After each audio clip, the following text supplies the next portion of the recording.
Mi nombre es José Souto Fraga. Nací el 6 de enero de 1912 en As Pontes de García Rodríguez. Un bonito pueblo coruñés.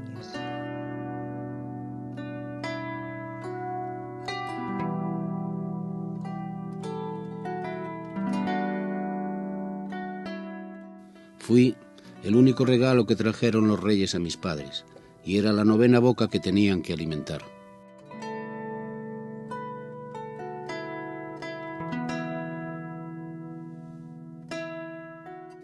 Por esa época la mayor parte de los vecinos vivía de la agricultura y de la ganadería. Pero no todas las familias tenían los animales o las tierras en propiedad. De la venta de una vaca tenías que pagar la mitad de los beneficios y de una cosecha la 5ª parte. Si fuera las patatas, el maíz, las avenas, el trigo, el centeno, todas esas cosechas. Había que dar esa parte, la 5ª parte. Pero todos, como nosotros, entonces éramos muchos así. Por ejemplo, mi madre y mi padre no tenían nada. Y había un señor que compraba él la vaca, se la llevaba a ellos para que la mantuvieran, y luego la cría y todo eso, la mitad era para él. O sea que trabajábamos para ellos. Simplemente para ellos. A pesar de que se trabajaba de sol a sol, en muchas de las familias no llegaba con lo que producía la tierra para sacar la casa adelante y tenían que enviar a los hijos a trabajar a otros lugares simplemente por la comida. Había muchas familias, que éramos muchos hermanos, y entonces nos íbamos a trabajar a los ricos, gratis, por un trocito de pan, a lo mejor un trocito de nada. Y ver a mi madre llorar que no tenía que dar a sus hijos de comer. Y como mi madre, mucha más gente. Cuando tenía 20 años, iba a cortar, a coger la comida, la hierba, para que entienda mejor, para las vacas, y luego a la noche, cuando me marchaba para casa, me daba 4 reales, una peseta se llamaba, y me daba la comida al mediodía y a la noche. Con el tiempo comprendí por qué, a pesar de trabajar mucho, la producción de alimentos era tan escasa. En un sitio en que la agricultura era malísima, porque en Puentes empezaba porque el terreno era arena y piedra, nada más, todo lavado. No había tierra vegetal, o sea que la agricultura era pobrísima. Y aquí se vivía de la agricultura. El pueblo tenía 2 fechas al mes, que eran las 2 ferias, que eran ferias importantes, porque había mucho ganadería y había de todo, trigo, se cultivaba todo y se venía a vender a la feria. Cuando ya éramos un poco mayores, ya, pues íbamos con mamá. Mamá hacía los quesos, íbamos con ella a las ferias, aquí a Puentes, y ella venía a vendernos para ayudar, para la ayuda de la vida. A mí me encantaba ir de niña. Y comprabas allí los quesos, los huevos, los pollos.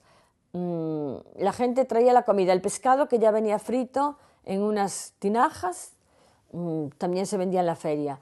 Y luego la fruta que venía de Puente de Eume y de Vivero. Y claro, fruta de temporada. Para sacar algo de dinero extra, mi madre subía con la mula una vez a la semana al manantial de las Buliqueiras y llenaba las botellas de agua ferruginosa para vender en el pueblo a las personas que no podían acudir a la fuente a tomar las aguas. Aquí venía la gente, sobre todo de la zona de Ferrol, atraídos por unos manantiales de agua aquí arriba, las Buliqueiras, tomar las aguas, porque había mucha tuberculosis en la zona de Ferrol.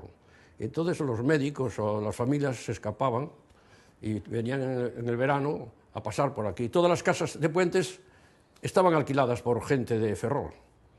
Gente importante, otras menos importantes, pero todas de la zona de Ferrol. En 1917, cuando yo contaba con tan solo 5 años, acontecieron 2 hechos que cambiaron el curso de la vida de mi familia. Por un lado, mi hermano Pedro decidió, como otros muchos jóvenes, buscar fortuna en las Américas y partió en busca de un futuro mejor. Todo, el 90% de las personas con 20 años estaban en Cuba o en la Argentina, aquí sobre todo Cuba. En aquel entonces en Cuba existían unas redes de paisanaje que facilitaban al recién llegado la primera ayuda y le buscaban trabajo. Mucha gente que fue a Cuba ahorró, trabajaron con un sistema de vida de esclavitud. Mi padre decía que cuando pusieron, eran ultramarinos, lo que hay aquí ultramarinos, la bodega, dormían en el trabajo. Debajo del mostrador tenían una cosa para acostarse y hasta el otro día por la mañana y venga. La vida por aquel entonces no fue nada fácil, ni para los que se marcharon, ni para los que se quedaron aquí. Mi madre fue viuda de vivos. Sí, se casó mi madre con 20 y pocos años, tuvo un hijo. A continuación se largaba el marido para allá, volvía a los 7 años, nacía otro hijo, volvía para allá, volvía para aquí y nacía otro hijo a los 7 años y ya la vida se fue disparando toda. Algunos triunfaron allá llegando a tener negocios propios o en sociedad, casa propia y hasta pudieron venir de vacaciones por Aspontes trayendo multitud de cosas. Tú no sabes las cosas que aquí no había que traían de allá, ¿eh? Venían con unos baúles, pues traían, yo te puedo decir que, por ejemplo, el primer bolígrafo vino de Cuba, trajes de nylon, medias a las señoras, pinturas de Revlon y de todo eso que aquí no había. Es que aquí no es que no tuvieras dinero, es que no había. Otros no tuvieron tanta suerte y tuvieron que quedar allí ocupando trabajos duros y mal remunerados. El segundo hecho acaecido ese año fue que mi padre se convirtió en minero, dejando encomendadas las labores del campo y de la casa al resto de la familia. En 1917 también comenzó la investigación y la explotación de la cuenca minera, aunque ya se conocía la abundancia de carbón en este municipio. Fueron muchos los técnicos que vinieron a la villa con el objetivo de prospectar y estudiar más a fondo la cuenca minera para una futura explotación, y siempre buscaban a mi padre para que les acompañase. Recuerdo en especial a un geólogo inglés llamado Don Eliseo Henry, hombre culto y elegante, originario del país de Gales. Inició su investigación en un lugar conocido como la mina en el Riego del Molino. A finales de los años 20 se acabaron las prospecciones y mi padre encontró otro sustento en la construcción de la escuela primaria, que financiaban los emigrantes de Aspontes en Cuba. Estos emigrantes ponteses fundaron el 28 de enero de 1912 la Sociedad de Instrucción, Recreo y Protección Mutua Naturales de Puentes de García Rodríguez en Cuba. La Asociación de Naturales de Puentes de García Rodríguez celebra su 37º aniversario. En la festividad de Nuestra Señora del Carmen, patrona de la villa, conmemorando tan señalada fecha y fieles a un espíritu de confraternidad que se ha hecho tradicional, los hijos de Puentes de García Rodríguez y sus familiares viven unas horas de alegría y de recuerdos, puesto que acercándose los unos a los otros, todos se sienten más cerca de un pueblo, de una tierra y de un cielo que les vio nacer al otro lado del mar.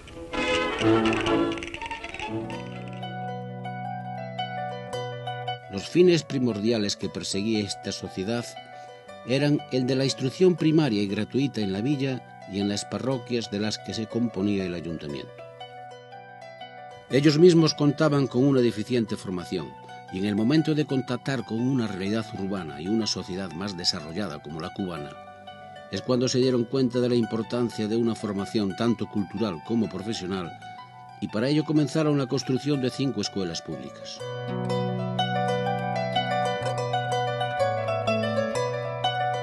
Mi padre tuvo suerte y pudo tener trabajo en la construcción de las escuelas, a pesar del retorno de muchos emigrantes que perdieron su empleo en Cuba a consecuencia de la crisis del 29 y de la ley de nacionalización del 50%. La Escuela de Santa María se inauguró en 1929.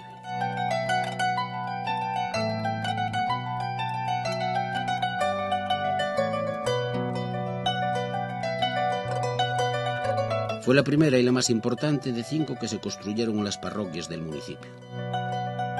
La última escuela, en el de Beso, fue inaugurada en 1938, en plena guerra civil. En el verano de 1937 fui a combatir al frente de Asturias, pero este es un tema del cual no quiero hablar y pretendo olvidar. En 1944, cumplidos los 32 años, y creyendo que mi destino estaba ligado a la agricultura y a la ganadería, mi vida cambió cuando comencé a trabajar en el complejo minero industrial de la recién creada Empresa Nacional Calvo Sotelo. Comenzó la explotación a cielo abierto de la cuenca minera del lignito. ¿Quién iba a decir que las prospecciones en las que trabajó mi padre darían sus frutos? En los primeros años el trabajo en la mina era totalmente manual. La mina empezó pues con pico y pala, sacando el carbón además que estaba en la superficie. El pico es para picar el carbón, que no había con qué otra cosa, ni se barrenaba ni nada de eso. Se picaba y al hacer un montón, con la pala se cargaba para las bajonetas. Había que separar, estaba mezclado con arcilla, había capas de arcilla y capas de lignito, y había que separarlo. 1945 fue el año del cambio para Aspontes. A partir de ahí, el municipio abría sus puertas a la industrialización. La sociedad rural tradicional comenzó a ver alterado su modo de vida. Y la gente, sin embargo, se hizo rápidamente, cambió la mentalidad agrícola a la mentalidad pues, hombre, de metalurgia, de máquinas. Eso se ponían allí y estaban con máquinas que valían millones. Y rápidamente se hicieron, hombre, no todos, pero vamos, los buenos, que claro, rápidamente ascendían de categoría. entraban de peones y rápidamente, pues vamos, lo primero, en cuanto ya sobresalían un poco, ya era el peón especialista, pero luego el siguiente paso era ya el especialista técnico. O sea, esa evolución que así contada pues parece que es una cosa muy fácil, es una cosa muy difícil, es cambiar de mentalidad. Para alojar a los nuevos trabajadores, la empresa Calvo Sotelo decide construir a las afueras del pueblo un poblado de viviendas. Su objetivo no era solo paliar el déficit de viviendas existente en la villa, sino que además se pretendía con este beneficio social prestigiar a sus empleados y, en cierto modo, controlar algo más que su vida laboral. Y tener la población y los trabajadores concentrados en un poblado cercano a la producción. Entonces era un circuito cerrado todo. Los obreros venían andando por el monte, yo recuerdo algunos que 10 kilómetros todos los días, que venían a trabajar. Y claro, a esos empezamos a darles casas, que era además era interés mutuo, porque era afirmarlos que iban a seguir trabajando. Para nosotros es como lo voy a decir yo, como si cambiáramos de no ser nadie a ser un rey. Nos dieron la casa, estábamos en la casa de mi suegra y no teníamos nada. Mi marido se fue al turno y yo me vine con la camita que teníamos en la cabeza para montar la camita aquí para dormir. Claro que cambia la vida porque tenías aquella parcelita, yo era una casa pequeña, tenía 2 habitaciones, un salón comedor y la cocina, y es lo que tenía, un cuarto de baño pequeño, pero bueno, ya tenía un lavabo, ya tenía un váter y ya un plato de ducha, que no había muchos en Puentes. Todo el mundo no quería esas casas, ¿eh? Yo trabajé en la empresa y un buen día me llama el jefe, el supremo, y dice: oye, Cabarcos, ¿cómo es posible que cuánto tiempo llevas aquí y nunca pediste la casa? Nunca pediste casa, joder. Oiga, si yo no quiero, yo tengo casa, y como yo, mucha gente. Y otra cosa que nos vino muy bien, porque no teníamos que pagar casa. Eso fue un regalo para la gente, un regalo muy grande. El poblado, el que quiso aprovecharlo. Nosotros tenemos esta casa, ¿por qué? Por vivir en el poblado. Porque ahorramos, no teníamos que pagar la casa gratis, la luz gratis prácticamente. ¿Qué más queríamos? Y hubo gente que echó muchos años ahí trabajando y nunca le dieron casa, ¿eh? Ni había casa para todos tampoco. Y había gente, compañeros de trabajo, que eran de fuera de aquí de Puentes y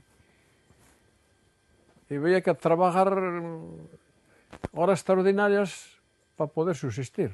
No le daba para lo que ganaba, no le daba para la fonda. El proyecto original fue diseñado por los arquitectos José Blasco Robles y José García Lomas y fue ejecutado en varias etapas a medida que se ampliaba el número de empleados del complejo.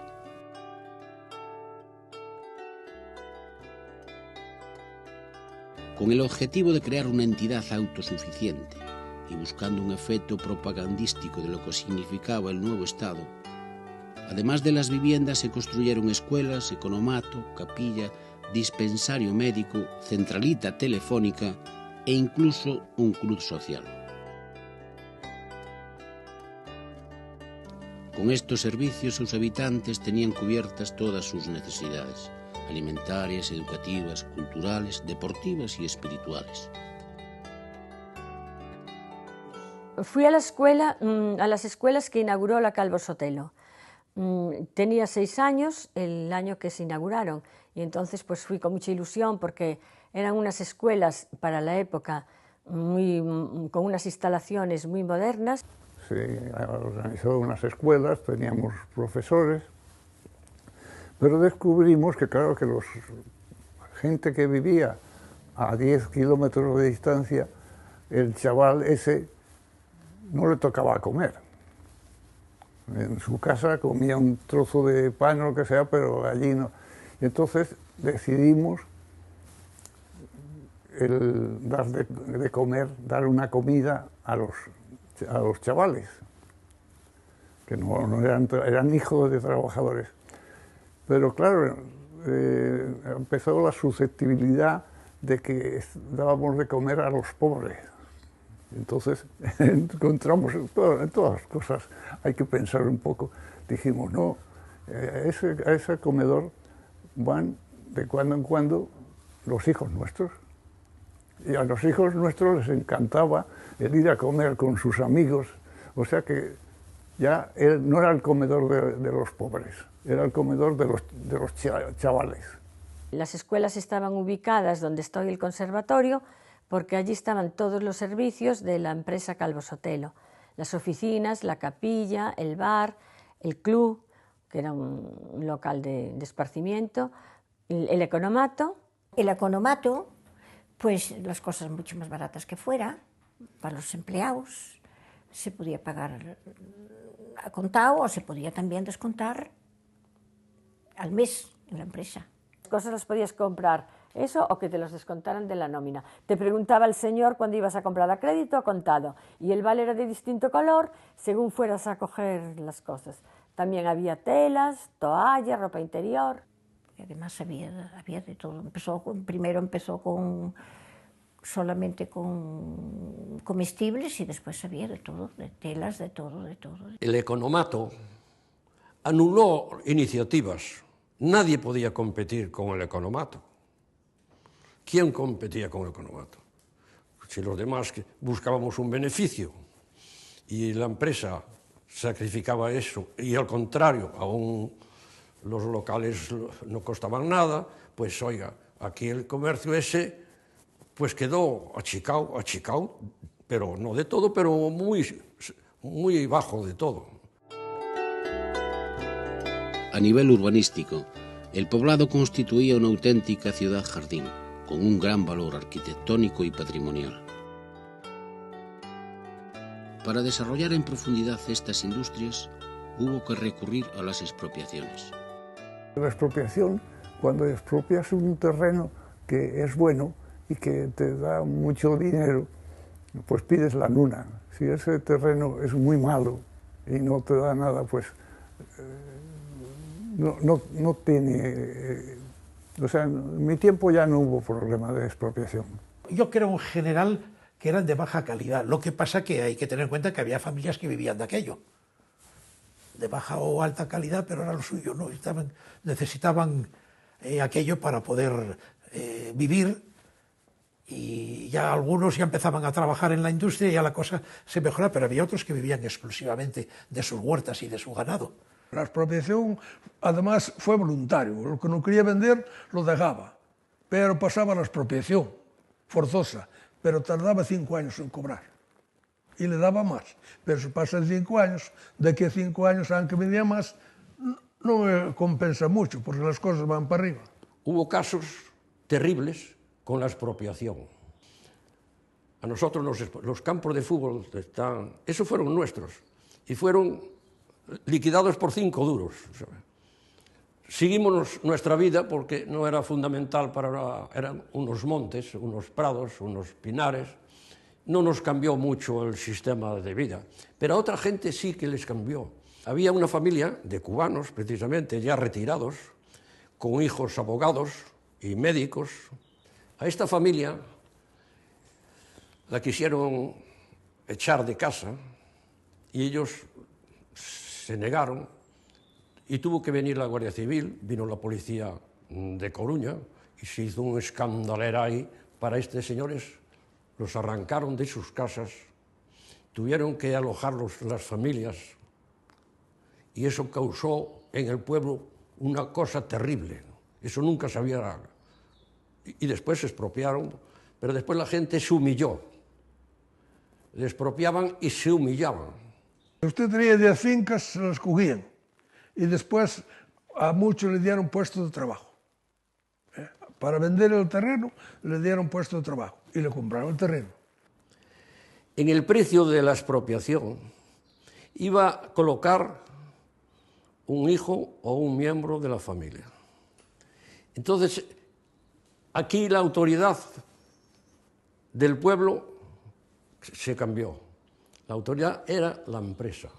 Es decir, que el jefe de la empresa, el señor alcalde, hacía lo que decía el jefe de la empresa. Yo digo que yo era el alcalde de Puentes.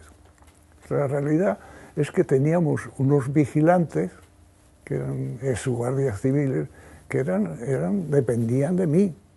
Teníamos una caseta de la Telefónica que dependía de mí. Teníamos un cura que decía misa que dependía de mí, que cobraba de eso. O sea, y luego los médicos igual. Pues ¿a quién recurría la gente? Y entonces todo el mundo, oiga, uno porque le iba a pedir favores a la empresa, el otro porque se lo imponían.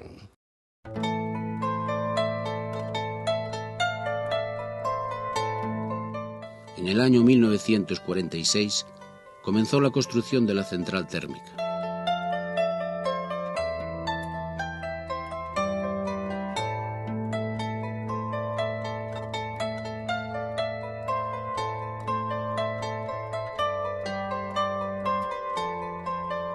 A su vez se inició a gran escala la preparación para la explotación del lignito con la realización de trabajos de acondicionamiento del terreno, canales de desagüe, carreteras de acceso y la vía de ferrocarril, que en un futuro traería el carbón a la central.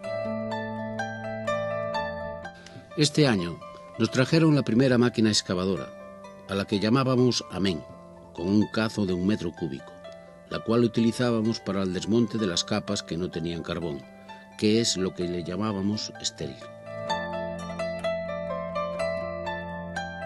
En septiembre de 1949, la central térmica fue inaugurada con la asistencia del jefe del Estado, Francisco Franco.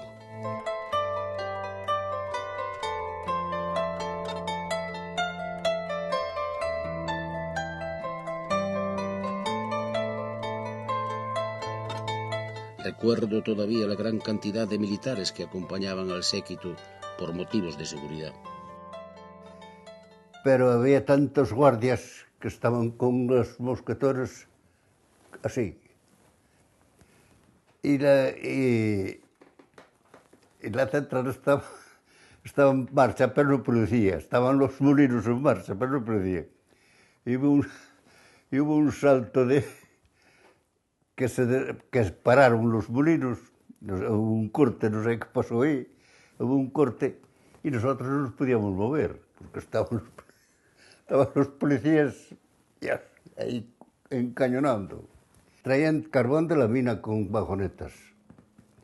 Y había un parque, descargaban y después ya había machacadoras y iba para la central, en cintas.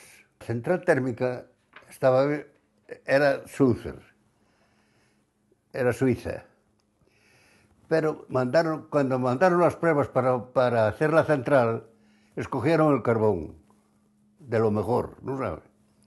Entonces ellos hicieron las pruebas del carbón ese, hicieron la maquinaria adaptada al carbón ese. Cuando había buen carbón no pasaba nada, pero cuando había mal, se apagaba la caldera. Durante estos primeros años, la central térmica funcionaba durante los meses de verano, la estación donde, debido a la escasez de lluvias, las centrales hidroeléctricas no cubrían las necesidades energéticas.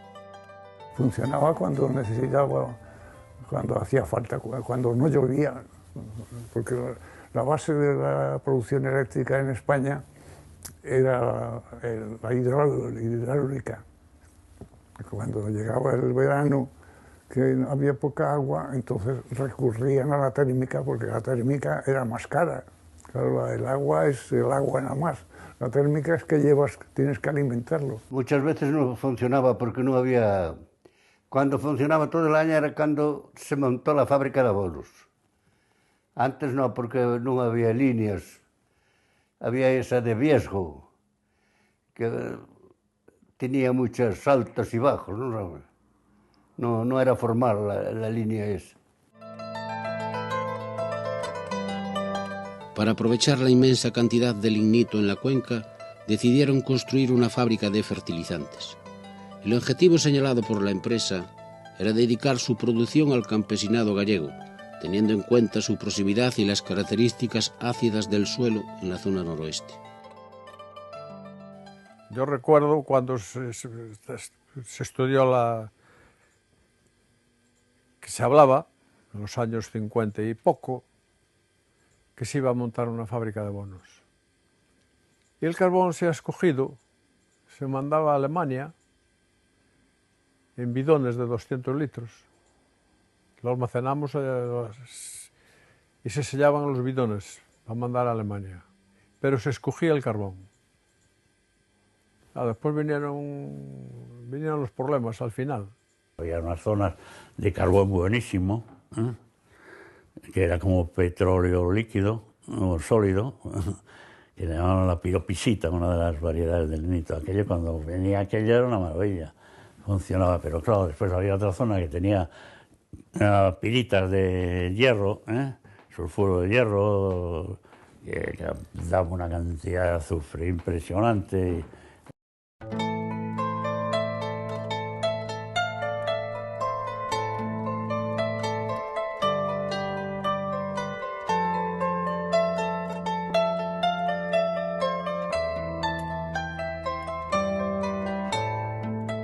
La construcción de la fábrica de abonos y sus instalaciones se inició en el año 1954.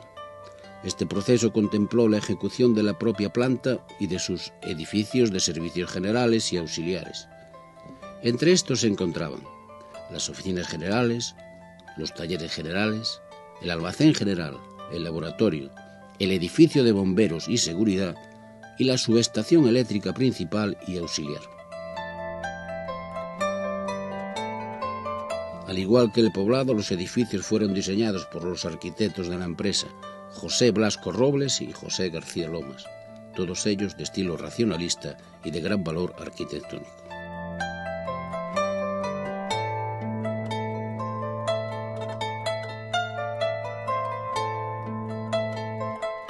Para alimentar de agua esta fábrica, se construyó una presa, en el lugar de la Ribeira, a la que se dotó de una central hidroeléctrica. Estando Franco disfrutando de sus vacaciones veraniegas en el Pazo de Meirás, el presidente del INI, Juan Antonio Suances, decide inaugurar la fábrica el 12 de septiembre de 1959, a pesar de que la fábrica no había entrado en funcionamiento. Recuerdo que la carretera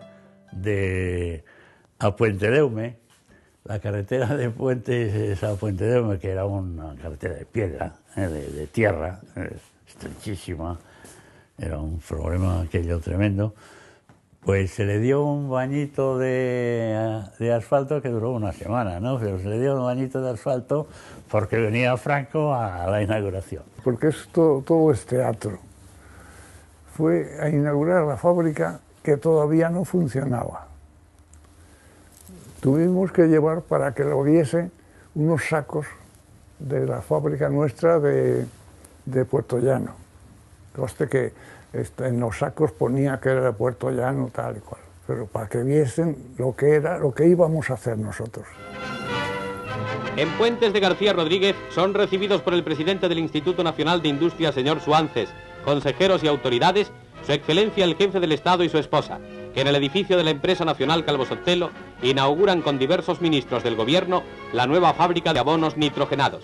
La capacidad de producción de esta factoría es de 100.000 toneladas en su primera fase, con lo que aliviará notoriamente el consumo nacional de nitrato amónico cálcico, que se elevó en el pasado año 120.000 toneladas. La nueva fábrica forma parte del plan de producción de abonos nitrogenados del Instituto Nacional de Industria. Vino la señora de Franco, que venía con él, y le dio al botón pumba y arrancaron los compresores, pum, pum, pum, pum, pum, pum, pum, pero cuento. Doña Carmen Polo de Franco y el generalísimo ponen en marcha uno de los gasógenos de que consta la factoría.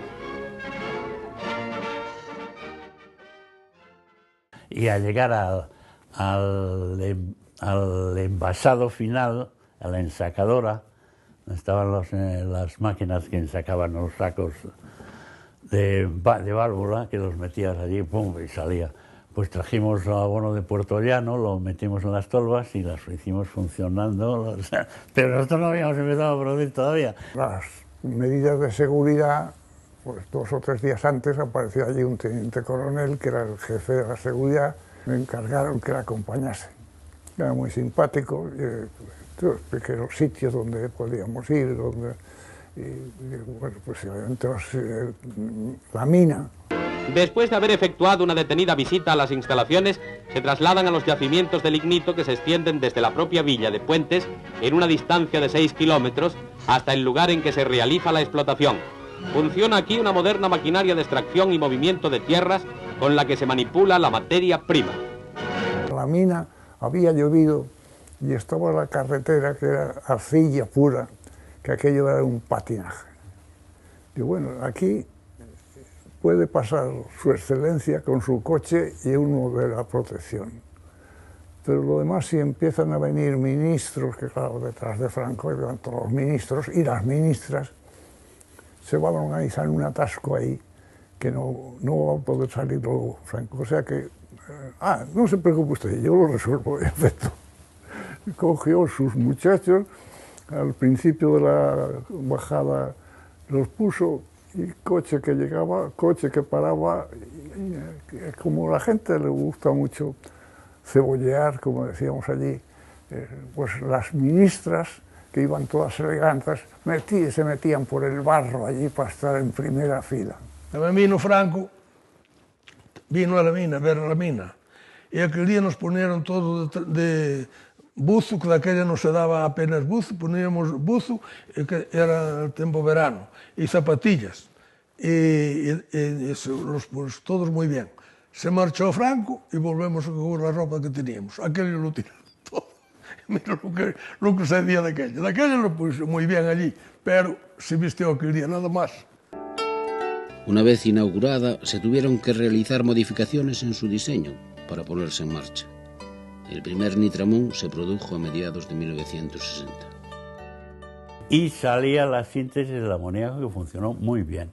Pero hasta que llegamos a hacer el hidrógeno, tuvimos un problema en la conversión, que se nos corroyó toda la instalación, porque por el sulfídrico, por el sulfuro de hidrógeno y que formaba oxisulfuro de carbono, hubo un problema, tuvo que cambiar todo a acero inoxidable y eso nos retrasó un poco la puesta en marcha. Pero una vez subsanado esto, funcionó bien.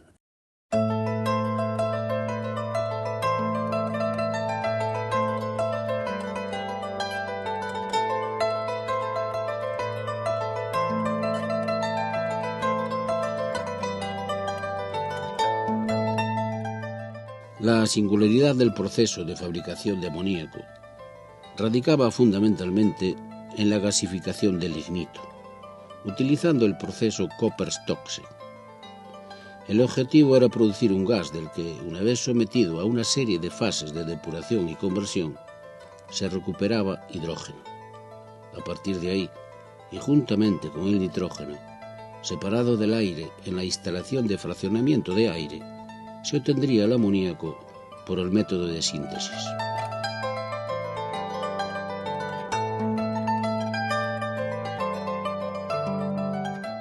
Se trataba, en definitiva, de un proceso técnicamente muy complejo y pionero en la utilización de muy diversas tecnologías.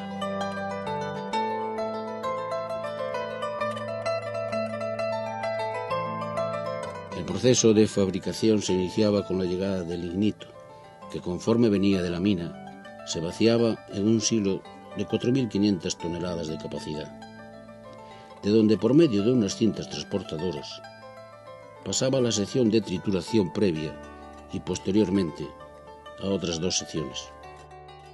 Una que se llama presecado, en la cual el carbón se somete a un secado relativamente ligero.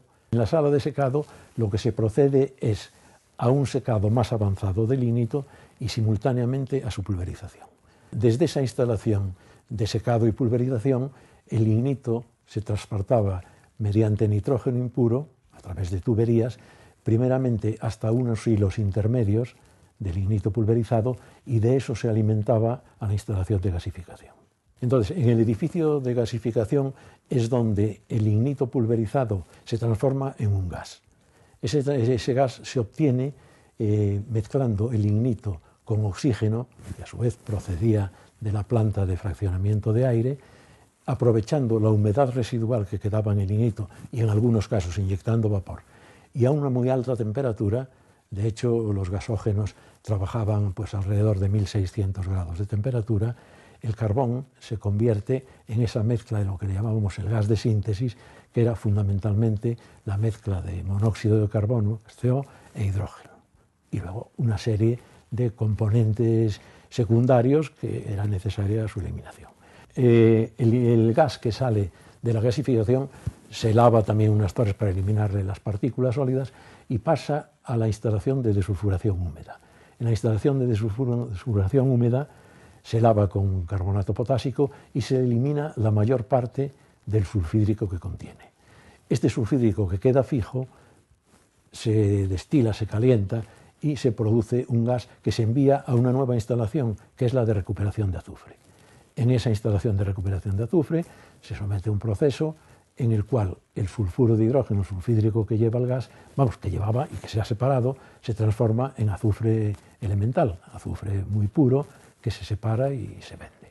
Y por otra parte, el gas a la salida de la desulfuración húmeda, y para eliminar las últimas trazas de este sulfuro de hidrógeno, se enviaba a la desulfuración seca, otra instalación en la cual se pasaba a través de unas torres con una masa desulfurante, una masa que retenía las últimas trazas de azufre. Y el gas exento de sulfídrico se almacenaba en el gasómetro de 50.000 metros cúbicos que había a la salida de esta instalación. Y ahora el gas pasa a la instalación siguiente, y esa es quizá la que es más compleja, porque a diferencia de las otras, en que cada proceso tiene una instalación, en este caso hay 4 procesos dentro de un solo edificio. Ese gas lo que se pasa es a una instalación que se llama conversión, en la cual, mezclado con vapor de agua, se transforma la mayor parte del CO que tiene en hidrógeno y CO2. Para eliminar ese CO2, porque los pasos siguientes son, lógicamente, obtener un hidrógeno de la pureza más elevada. Una primera etapa es la descarbonatación. Dentro de esa misma nave existen unas bombas y unos compresores que comprimen el gas y lo inyectan en una torre exterior en la que se trata con agua.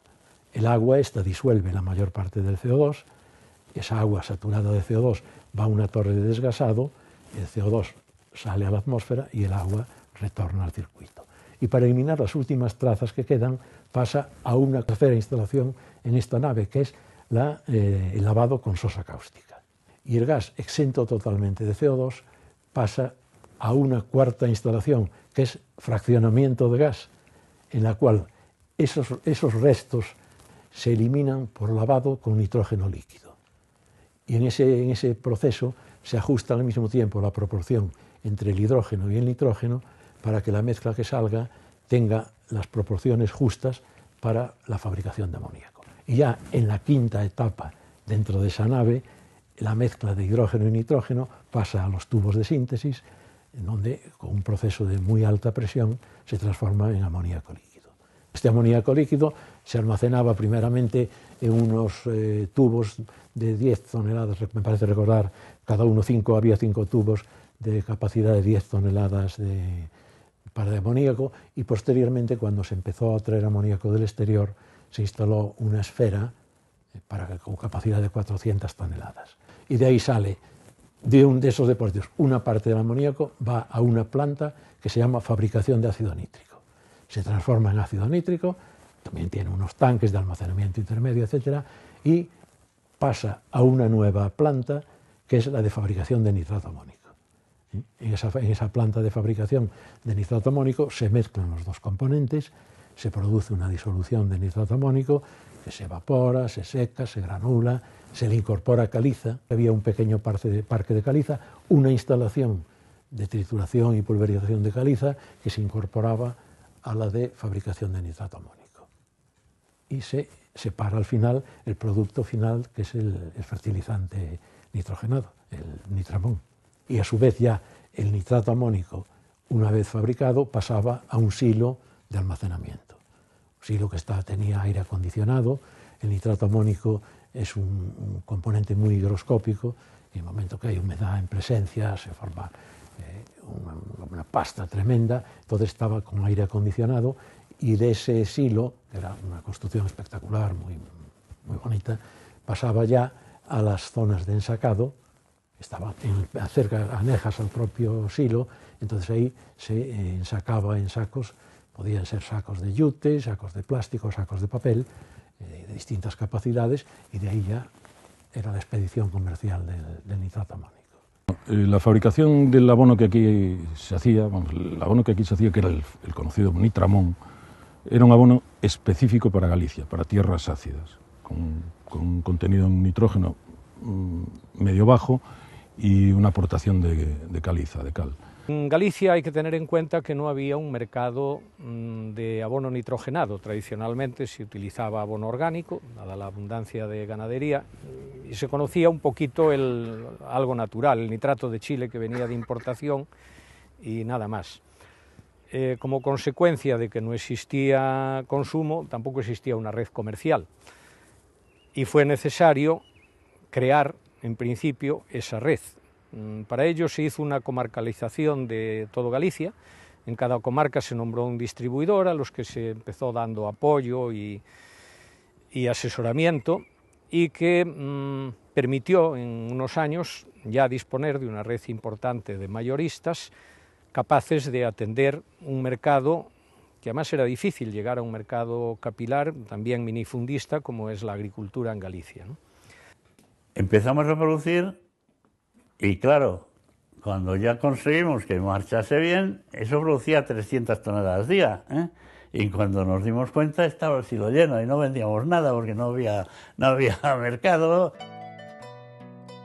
Los empresarios locales Manolo, José y Roberto Tojeiro fueron los adjudicatarios de la contrata para realizar el transporte del nitramón por Galicia y el resto de la península. Esta misma empresa fue la contratada para transportar la caliza necesaria desde las canteras de Meira. La idea de transportar el nitramón, lo podemos calificar como una genialidad de Roberto Tojeiro, porque montó un negocio al mismo tiempo que resolvía unos problemas que tenía Calvo Sotelo. General también de casi todas las fábricas de abonos, pero muy específicamente el nitramón era un abono del que llamamos de cobertera, que se utiliza en primavera y una poquita cosa en otoño. Quiere decir que hay una fábrica que produce todo el año, pero la salida de producto la hay que concentrar en poco más de 3 meses, ¿no? Porque el abono no se vendía directamente al consumidor, había que pasar por el almacenista. Y el almacenista pues ese manejaba el negocio suyo. Calvo Sotelo había montado ya un almacén importante en Rábade para enviar por ferrocarril y al cual poder ir enviando producto cuando no había salida de venta.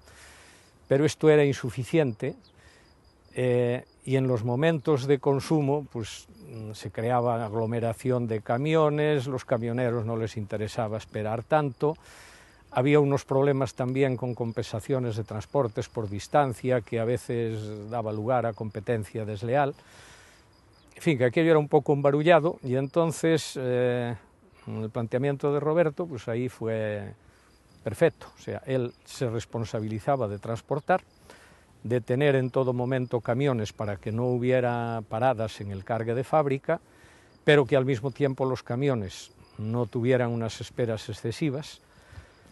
La red comercial se podía despreocupar de gestionar transportes y ocuparse de lo suyo, que era vender, y los transportistas mejoraban notablemente porque al organizar los turnos se organizaba también mucha carga de retorno, para que a ellos les fuera más rentable el trabajo. Y luego había lo que era el sobrante de eso, que lo vendíamos al extranjero. Y el extranjero era Alemania. Y eso lo cargábamos en barco íbamos a donde los comerciales de Alemania nos pedían.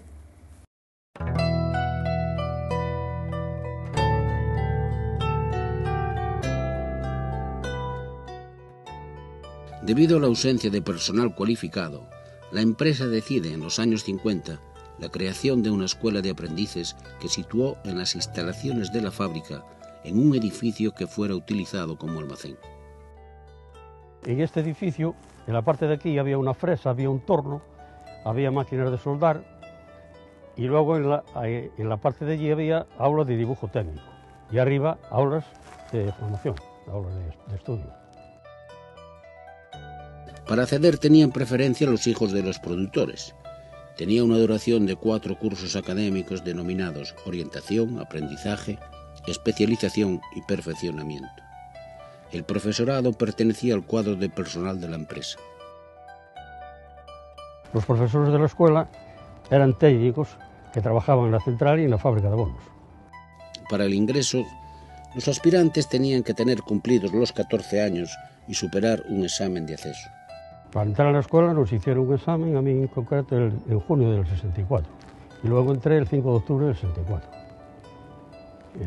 Entramos 21 y luego a base de exámenes y de eso al final salimos 3. Por la mañana íbamos al taller, en mi caso al taller eléctrico, y por la tarde eran clases teóricas. Tecnología química, tecnología mecánica y tecnología eléctrica, aparte de dibujo industrial. Luego había hasta 8 asignaturas, pero las otras eran menos importantes. Normalmente se hacían prácticas por la mañana y clases teóricas por la tarde. Al terminar el aprendizaje pasaban a la categoría de ayudante de taller u oficial de tercera. Mucha gente quedó aquí en Calvo Sotelo o en Fersa y Endesa, pero otros se fueron afuera o se fueron a otras empresas nacionales. Unos fueron a Pegaso, otros fueron a Fertiberia, una que hubo de abonos luego de hacerla de aquí, y otros para Resol, que también. Es decir, el asunto era formarse, luego unos quedábamos y otros se marcharon de aquí. La empresa tenía una escuela de ensayadores químicos en Madrid, donde fueron formados varios alumnos que después trabajaron en el laboratorio. Había otras personas que después de acabar aquí iban a Madrid a prepararse 3 años más y salían técnicos de laboratorio. Los aprendices participaban anualmente en competiciones con aprendices de otras empresas en los concursos de formación profesional y artesana organizadas por la delegación del Frente de Juventudes. Había concursos con Bazán, con Potasas de Navarra, con todas las empresas en línea había unos concursos de hacer piezas mecánicas o eléctricos, o de hacer electricidad. La explotación de la mina de lignito se fue modernizando y mecanizando a medida que pasaban los años. El aumento de las necesidades de lignito para la fábrica de abonos contribuyó a adquirir nuevas excavadoras de rodete que permitían extraer más carbón y mejorar su selección, para enviar el peor a la central térmica y el de mejor calidad a la fábrica de abonos. En general tenían frentes distintos de extracción de carbón para la central térmica y para la fábrica de abonos. Y entonces se procuraba siempre que el frente que suministrase carbón a la fábrica de abonos fuese de mejor calidad que el otro. El carbón bueno tira madera, el otro es más negro, es peor. Eso iba para la central. Pero la fábrica siempre se iba ese carbón escogido un poco.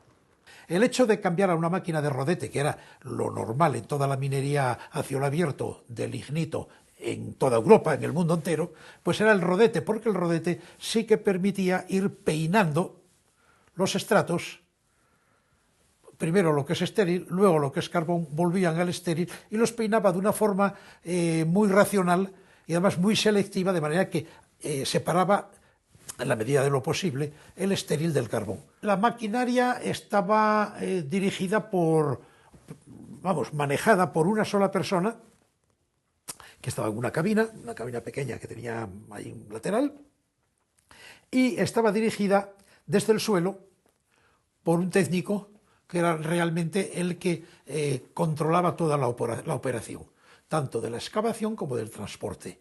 Allí el técnico era el que decía cuándo tenían que entrar los trenes, cuándo tenían que salir, a dónde debía ir uno u otro, según el material que llevase, ¿no?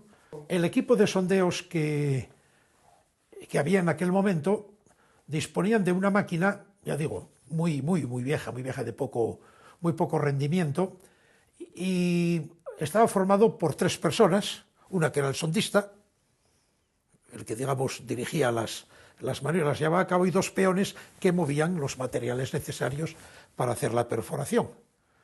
Entonces iban sacando el material de la perforación, lo iban sacando y lo metían en cajas que después se llevaban a un laboratorio para ser analizadas, vamos, estudiadas primero y analizadas en el laboratorio químico después, que nos daban una prueba o una muestra de lo que eran los niveles diferentes de carbón y de estéril que teníamos en la mina, y ya dentro del carbón las calidades de ese carbón que se iba a quemar después. Que en aquel momento las excavadoras vertían el material sobre vagones de ferrocarril. Y entonces estos vagones, si lo que llevaban era carbón, se transportaba directamente a la factoría. Y los estériles se llevaban a la escombrera. Primero anduvimos con los tractores pequeños. Luego pasamos a los locomotores que vinieron más grandes. Yo trabajé con una máquina de 155 caballos, pero después vinieron otros mayores todavía. Las últimas fueron de 605 caballos, una locomotora de 10 metros. Y los vagones igual. Los vagones primero vinieron para 4 vagonetas, vinieron después ya 25 metros cada vagón, ya llevaba. Y después, que vino las locomotoras grandes, vinieron otros vagones de 55 metros, cada vagón, mira lo que llevaba. Había un equipo de camineros que se dedicaba al cambio, prolongación o eliminación de tramos de vía. El trabajo duro. Después la vía había que cambiarla, cuando se terminaba había que cambiarla a brazo, al hombro, entre unas parejas de 5 metros de largo, con las traviesas y eso, cambiar adelante para avanzar más. Había también otros equipos que se dedicaban a preparar las zonas donde iban a trabajar las excavadoras, o por donde iba a pasar el ferrocarril, que eran pequeños bulldóceres que había entonces, que se dedicaban a alisar el terreno. Había máquinas retroexcavadoras que se dedicaban a una labor fundamental, que siempre fue fundamental en el desarrollo de la mina, tanto la vieja como la nueva, que eran las cunetas, preparación de cunetas para poder evacuar la ingente cantidad de agua que nos caía siempre en los frentes de explotación. El agua es el principal enemigo de una mina a cielo abierto, obviamente. En la mina subterránea normalmente no tienen problemas de agua, normalmente. Pero en una mina a cielo abierto estás expuesto a todo.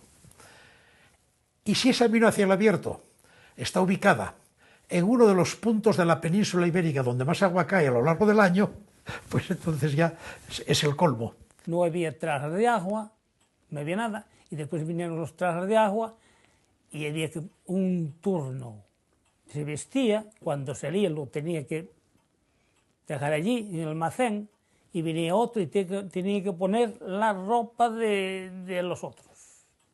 Y me llevaron a una sonda curiosísima, una sonda antediluviana, que se perforaba empujando con un volante muy grande que tenía y empujábase de fuerza humana, no había prácticamente más motor que el que hacía rodar las varillas.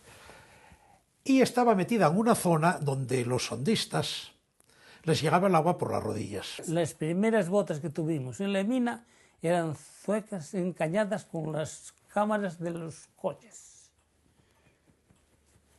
Y les había que dejar allí y vino otro a ponerlas. Sí, sí.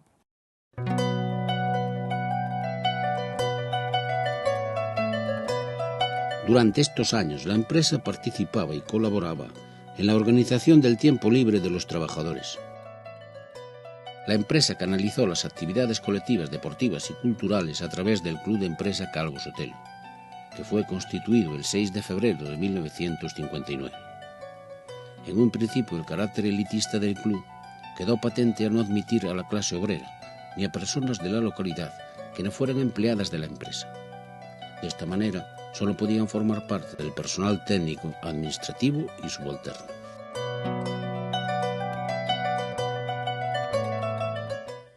Era una sociedad para los empleados.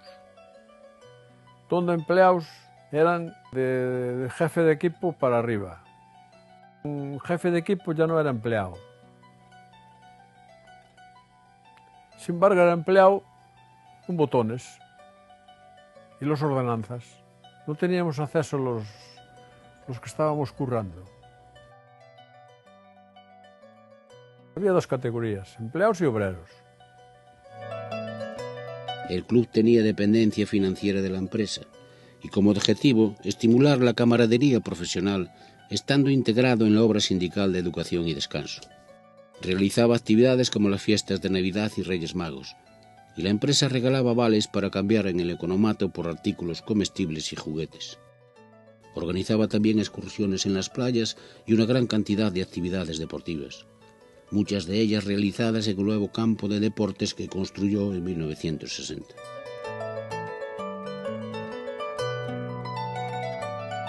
En el año 1963 se inauguró el nuevo edificio recreativo denominado LAR, que constaba de cafetería, comedor, biblioteca, sala de juegos, cine, bolera, billar, sala de exposiciones y adosada la piscina. En una ocasión vino un matrimonio amigo de Suances, unos chicos recién casados, estuvieron en la residencia y bajaron una tarde a Pontedeume y estuvieron con Suances. Y parece que Suances le dijo, bueno, de todos modos, en Puentes os bañaréis en la piscina. Y le dijeron, no, es que en Puentes no hay piscina. Y dijo, ¿cómo? Que no hay piscina. Entonces dice que llamó a don Luis Arias y dijo, oiga Arias, no vuelvo a Puentes hasta que hagan una piscina. Entonces se planteó un tema. Y dice, bueno, dije, pues hay que hacer una piscina, ¿no? Y entonces ahí fue una actuación, creo que muy correcta de Antonio Roviralta, porque se planteó y dice, bueno, y si hacemos una piscina, ¿para quién la hacemos? Claro, ¿para quién?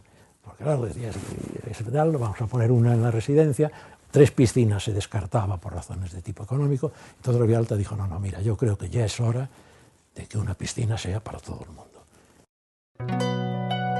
Otras actividades que ocupaban el ocio de los trabajadores eran las fiestas del 18 de julio y de Santa Bárbara, que gracias al apoyo de la empresa contaban con las mejores orquestas de Galicia.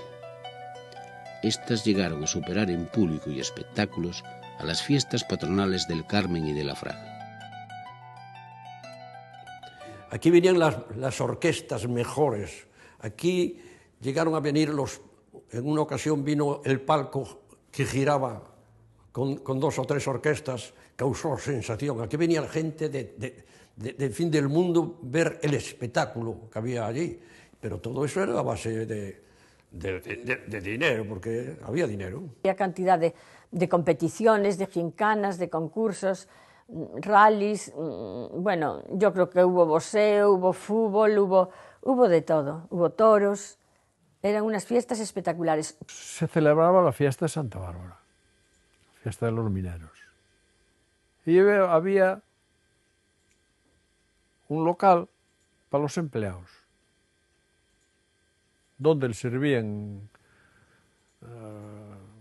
pasteles, tenían un vale para varias cosas, ¿no? Y pues había otro baile para los obreros. Las fiestas más importantes eran las del Carmen, pero luego al Calvo Sotelo, al decidir hacer las fiestas del 18 de julio, pues comieron en importancia a las fiestas del Carmen. Nuestras fiestas patronales se celebraban en julio. Una era la festividad del Carmen y otra la romería de la Fraga. Esta era una romería que se celebraba en la Carballeira de la Fraga, a donde acudían los romeros para comer en compañía de sus familiares. Se realizaba una ceremonia religiosa acompañada de un concurso de cabañas. La música y los bailes tradicionales amenizaban la fiesta durante la tarde y la noche. El Carmen era una fiesta tradicional con procesión de la Virgen y actuación de orquestas durante la noche.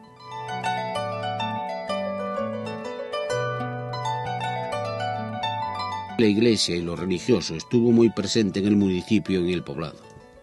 En 1965 fue inaugurada la nueva iglesia. En ella y en la fábrica se celebraban ejercicios espirituales, conferencias cuaresmales. Un acto social importante era la celebración de las primeras comuniones, para las que la empresa regalaba tejidos para confeccionar el traje de los hijos de los productores. Recuerdo que la empresa daba la tela y el modelo de traje de comunión y todas las niñas hacían la comunión el mismo día y con el mismo traje que regalaba la empresa.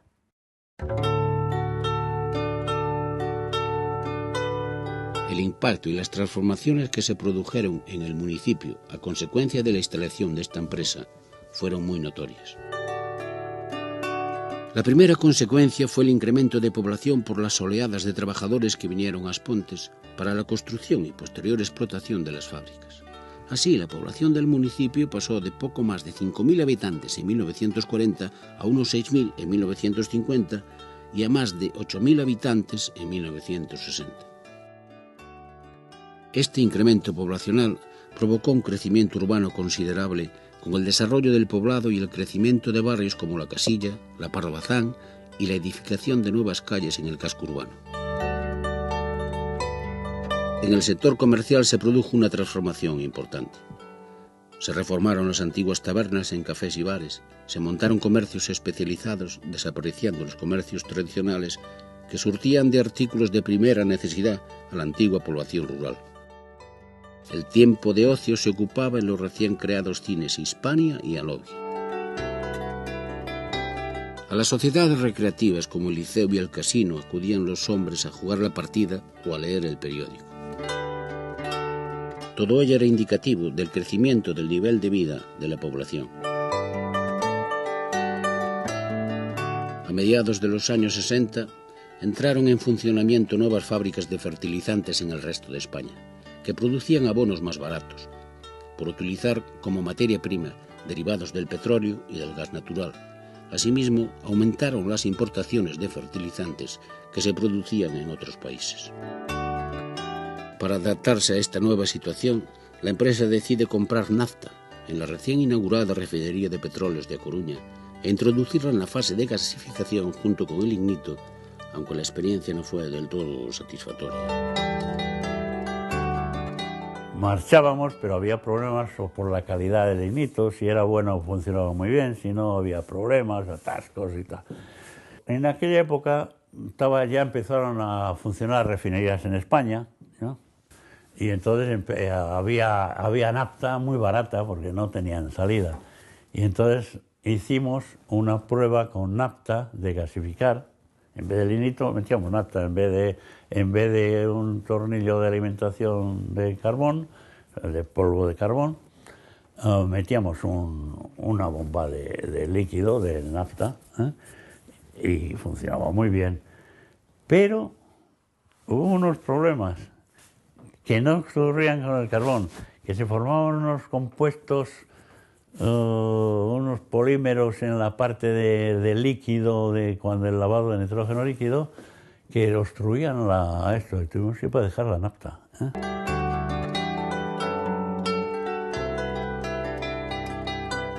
A finales de los años 70, la empresa acuerda clausurar varias fases de la instalación, entre ellas la gasificación del lignito y comprar directamente el amoníaco al exterior. Ello trajo consigo la construcción de grandes esferas para su almacenamiento dentro de la fábrica. Debido a una serie de circunstancias, la parte de gasificación del lignito tuvo que cerrarse. Y entonces, con la gasificación dejó de producirse el amoníaco. Y la producción de amoníaco el amoníaco era fundamental para el proceso del nitramón, del abono. Y entonces, en ese momento, pues el amoníaco tuvimos que adquirirlo. Nos lo tenían que suministrar o bien de alguna fábrica de Enfersa que tuviese, o, como sucedía casi habitualmente, de la fábrica de Cros en La Coruña. Y para recibir aquí el amoníaco, pues teníamos que tener un almacenamiento. Y entonces se construyeron un par de esferas de amoníaco que formaron parte del paisaje, del nuevo paisaje de As Pontes, juntamente con la chimenea. El final de la empresa nacional Calvo Sotelo comienza en 1972, mediante un acuerdo del Consejo de Ministros que decide reestructurar las empresas del INI, concentrando éstas según sus actividades. Esta redistribución supuso que la mina, la central térmica, con todos los servicios auxiliares, talleres, almacenes y servicios generales, la central de la Ribeira y el poblado de viviendas, pasaron a la Empresa Nacional de Electricidad Endesa. Al año siguiente desapareció definitivamente la Calvo Sotelo y se creó la Empresa Nacional de Fertilizantes, Enfersa, a la que se transmitió la fábrica de abonos que explotó hasta su cierre definitivo en 1987, motivado por la reconversión industrial. Aún recuerdo mi último trabajo en la empresa. Como consecuencia de la crisis energética de los años 70, una importante compañía americana en colaboración con la República Democrática Alemana e institutos de investigación del carbón dieron un impulso a los estudios sobre la conversión del carbón en productos medioambientalmente sostenibles. Para trasladar a escala industrial aquellas investigaciones en el año 1976, se llegó a un acuerdo con Enfersa de utilizar la planta de gasificación de As Pontes, ya que no existía ninguna en el país, y esta era de las pocas que funcionaban en Europa. Sus dimensiones y su capacidad se adaptaban muy bien a los ensayos previstos. The Enfersa plant, located in the northwest of Spain, was the most convenient location for gasifying the char, because of port facilities at El Ferrol, damage to several char boxes.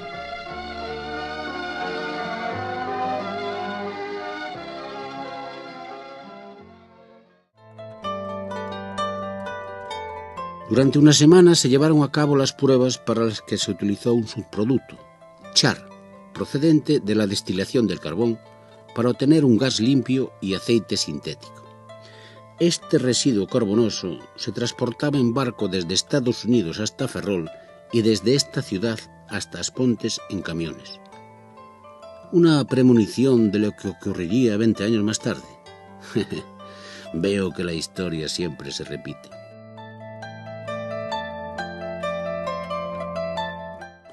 La central térmica de 32 megavatios continuó su explotación a cargo de la nueva empresa Endesa, hasta que en el año 1977, año de mi jubilación, se apagó esta vieja central.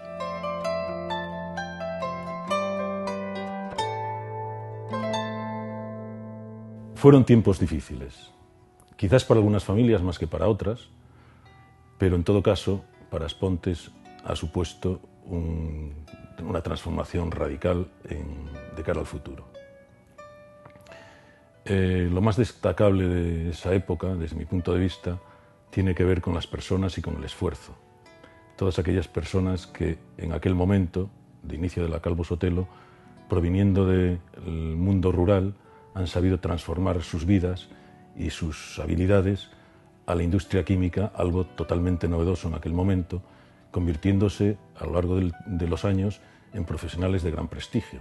Lo más representativo del esfuerzo colectivo de los trabajadores de la empresa y que yo pueda recordar se refiere a la colaboración y el esfuerzo que mostraron cuando se produjo el derrumbe de la techumbre de la instalación de síntesis en el año 74. En ese momento, toda la plantilla, desde los mecánicos hasta los controladores de cuadro y cualquier otro tipo de cualificación que pudieran tener los trabajadores, contribuyeron de forma intensa a la reconstrucción de la instalación.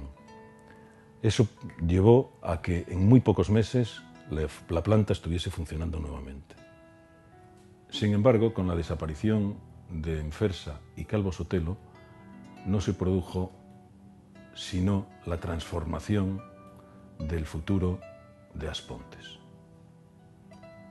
Por lo tanto, no es una exageración decir que a lo largo de aquellos casi 40 años lo que se hizo fue sembrar el futuro industrial de As Pontes y su comarca.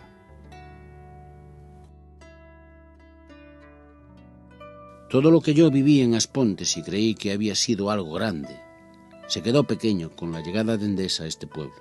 Pero esto es otra historia.